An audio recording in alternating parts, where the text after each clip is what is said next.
చిట్యాల మండల కేంద్రానికి చెందిన RB news channel reporter Raviteja గారు దళిత బిడ్డ గత 25 సంవత్సరాలుగా ప్రజా సమస్యలను వెలికితీస్తూ ఉమ్మడి మండలం నుంచి వెళ్ళి ఎక్కడ ఏ సమస్య జరిగినా ఏ మారుమూల గ్రామంలో సమస్య జరిగినా అక్కడికి పోయి ఆ సమస్యను క్షుణ్ణంగా తెలుసుకొని ప్రజల ముందు అధికారుల ముందు పెట్టినటువంటి ఏకైక వ్యక్తి ఆర్బీ ఛానల్ రవితేజ గారు. అట్లాంటి వ్యక్తి పైన దుర్మార్గంగా ఒక భూమి వివాదంలో 10 సంవత్సరాలుగా అబ్బింగ్ల రాజాను ఇబ్బంది పెడుతున్నటువంటి మధువంశి గారు అట్లాంటి వ్యక్తికి వార్తను ప్లే చేసినందుకు కావాలని కక్షగట్టి మధువంశి గారి బృందం అతని ఇంటిపైన అర్ధరాత్రి దాడి చేయడం అనేది అత్యంత దుర్మార్గమైన చర్య అని చెప్పేసి సిపిఎం లిబరేషన్ పార్టీగా ఖండిస్తూ ఉన్నాం. ఎందుకంటే ఇప్పటి వరకు మేము 4గురిని అరెస్ట్ చేసినామని చెప్పి డిఎస్పీ గారు చెప్తా ఉన్నారు. అసలైన A1 నిర్దోషించినటువంటి మధువంశి గారిని ఎందుకు అరెస్ట్ చేయకపోవడానికి కారణం ఏంటని చెప్పేసి అడుగుతా ఉన్నాం. ఎందుకంటే ఒకే సామాజిక వర్గానికి చెందినటువంటి వ్యక్తి ఇక్కడ దళిత బిడ్డ పైన ఆత్మగౌరవం పైన దాడి చేస్తూ ఉంటే కూడా ఈ దళితులంతా ఏం చేస్తారని చెప్పేసి మధువంశి సామాజిక వర్గానికి డిఎస్పీ గారు ఎమ్మెల్యే గారు కొమ్ము కాస్తూ అతన్ని కళ్ళ ముందర తిరుగుతున్నా కూడా అరెస్ట్ చూపకుండా నిర్లక్ష్యంగా వివరిస్తున్నారు. తక్షణమే డిఎస్పీ గారు ఎమ్మెల్యే గారు రంగంలో దిగి మధువంశి గారు A1 ఉన్నటువంటి వ్యక్తిని అరెస్ట్ చేసి తక్షణమే కోర్టులో ఆరోపరచాలని చెప్పేసి డిమాండ్ చేస్తున్నాము. లేకపోతే ఈ కార్యక్రమాన్ని ఇంతటితో ఆగదు. అరెస్ట్ చేసేంత వరకు మా ఆందోళన పోరాటం ఆ బాధితురాలకు మద్దతుగా ఉంటుంది. ఖచ్చితంగా నిలబడతామని చెప్పేసి ఈ సందర్భంగా తెలియజేస్తా ఉన్నాం. ఈరోజు జరిగినటువంటి కార్యక్రమానికి మాది చింతకుంట రామయ్యపల్లె. అబ్బెంగుల రాజయ్య అనే వ్యక్తికి 3 సంవత్సరాల సంధి ఒక భూమి కూడా ఉన్నది వాస్తవం. అతను ఇబ్బంది పెట్టిన క్రమంలో అతను బాగా ఇబ్బంది పెట్టి ఎస్ఐ గారు పట్టించుకోరు, ఇక్కడ ఉన్నటువంటి ఎవరైతే పట్టించుకుంటారు అనేది మనసులో పెట్టుకొని అతను ఒక రోజు నా దగ్గరికి రావడం జరిగింది. దీని మీద కూడా పోయిన ఎస్పీ గారికి కూడా 3-4 పిటిషన్లు ఇచ్చినాం. ఇంకో అతనికి కూడా 2-3 పిటిషన్లు ఇచ్చినాం.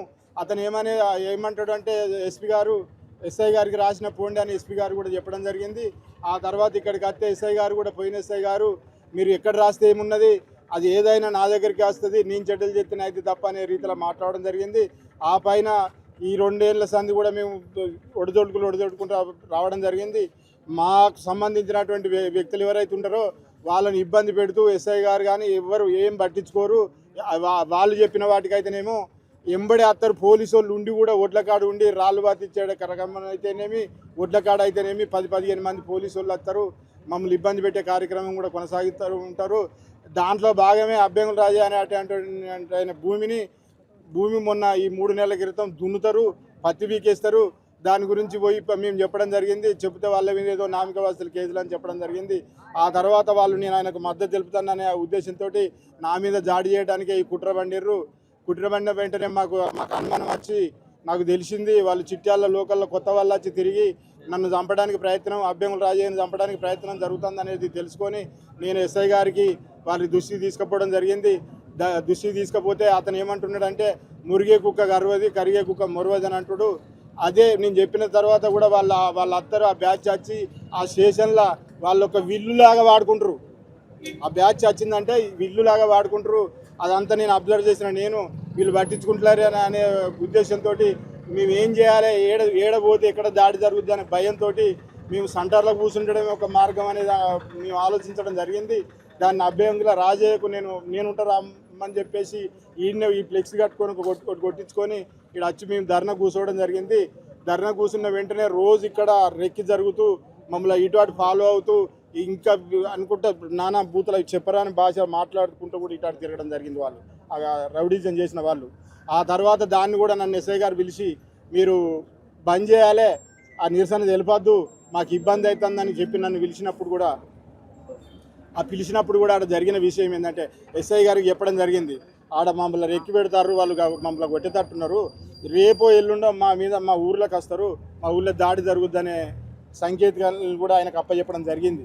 కానీ ఆయన దాన్ని తెలిసి కూడా ఆయన మౌనం పాటించి తర్వాత మా ఊర్లోకి వచ్చే ముందటనే వాళ్ళు డైవర్ట్ అయ్యి వీళ్ళకి సంబంధించిన ఈ జర్నలిస్టుకి సంబంధించినటువంటి ఒక వ్యక్తి ఇష్యూ అటు పోతే మేము ఎక్కువ మంది ఉంటాం, వాళ్ళు ఇటు రాలేరు అని మనసులో పెట్టుకొని ఈయనని కొడితే ఈ సెంటర్ నుంచి వీళ్ళు లేచి ఉరుకుతారనే ఉద్దేశంతో ఆయన మీద దాడి చేయడం జరిగింది.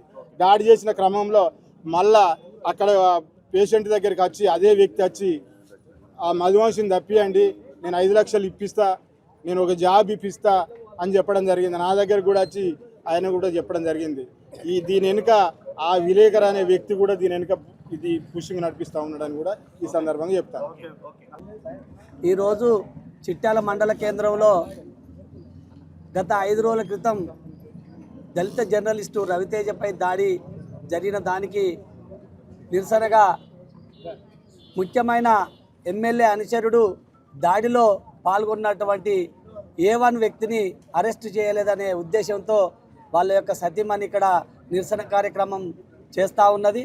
మరి ఇక్కడ ఈ నియోజకవర్గంలో మరి ప్రజాపాలనని చెప్పుకున్నటువంటి ఎమ్మెల్యే నేను అన్ని గ్రామాలు తిరుక్కుంటా, నేను ఎవరు తప్పు చేసినా కూడా విడిచిపెట్టే లేదు, ఎవరు తప్పు చేసినా కూడా నేను బొక్కలేస్తానని అనేక అబద్ధాల పగడ్బాలు పలికి మరి ఈరోజు ఆయన అనుచరుడే తప్పు చేసి మరి అర్ధరాత్రి మరి 5-6 నేసుకొని పోయి రవితేజను విపరీతమైన ఇంకా కొట్టి వాళ్ళ యొక్క ఇంట్లో సామాన్లను కూడా ధ్వంసం చేస్తే ఈరోజు అతన్ని అరెస్ట్ చేసిన పాపాన పోలేదు.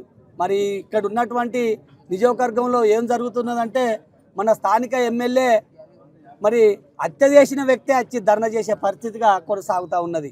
అతడే హత్య చేస్తాడు, ఆయనే వచ్చి ఇక్కడ ఉన్నటువంటి మన వ్యక్తిని హత్య చేసిండు, అందరు ధర్నా చేయాలి, అతన్ని అరెస్ట్ చేయాలి అనే విధంగా మాట్లాడే విధంగా నడుస్తూ ఉన్నది. కాబట్టి ఇక్కడ మరి రవితేజ దగ్గరికి పోయి ఎమ్మెల్యే గారు పోయి మరి నీకు న్యాయం జరుగుతుంది, దోషులను అరెస్ట్ చేస్తాం, రిమాండ్ చేస్తామని చెప్పి రావడం జరిగింది.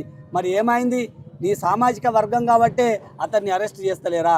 మరి ఎమ్మెల్యే వెల్మ, డిఎస్పి వెల్మ, ఇక్కడ ఉన్నటువంటి వ్యక్తి వెల్మ కాబట్టే మరి నీ అనుచరుడు మరి గత 5-6 సంవత్సరాల నుంచి అనేక విధంగా అనేక మందిని ఇబ్బందులకు గురి చేస్తూ ఉన్నా కనీసం నువ్వు మందలించిన పాపాన పోలేదు. ఆయనే అనేక రకాల దందాలు చేస్తాడు, మళ్ళీ ఆయనే వచ్చి ఒక రౌడీ షీటర్ను రాజకీయ నాయకునిగా తయారు చేయాలనే విధంగా నువ్వు చేస్తూ ఉన్నావు. రౌడీ షీటర్ ఎప్పుడు కూడా రౌడీ షీటరే కాబట్టి మరి రౌడీ షీటర్ వేసాలే ఈరోజు వేస్తూ ఉన్నాడు. కాబట్టి ఖచ్చితంగా రవితేజ మీద దాడి చేసినటువంటి నీ ముఖ్య అనుచరుని వెంటనే అరెస్ట్ చేసి రిమాండ్కి పంపాలి, మరి వాళ్ళ కుటుంబానికి న్యాయం చేయాలి. కాబట్టి అది న్యాయం జరిగేంత వరకు కూడా మేము పోరాటం చేస్తామని సందర్భంగా తెలియజేస్తా ఉన్నాం. అరాచకాలు నశించాలి, భూపాల్పల్లి డిఎస్పీ సంపత్రావు అరాచకాలు నశించాలి, నశించాలి, భూపాల్పల్లి డిఎస్పీ సంపత్రావు అరాచకాలు నశించాలి, నశించాలి, ఎమ్మెల్యే సత్యనారాయణరావు కులతత్వం నశించాలి, నశించాలి, వెల్మ ఎమ్మెల్యే గండ్రా సత్యనారాయణరావు కులతత్వం నశించాలి, నశించాలి, దోషులను కాపాడుతున్న సంపత్రావు సస్పెండ్ చేయాలి, దోషులను కాపాడుతున్న సంపత్రావు